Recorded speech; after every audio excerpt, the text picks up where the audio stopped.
ولقد كرمنا بني آدم وحملناهم في البر والبحر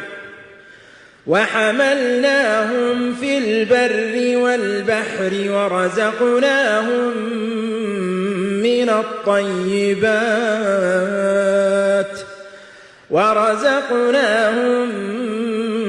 من الطيبات وفضلناهم على كثير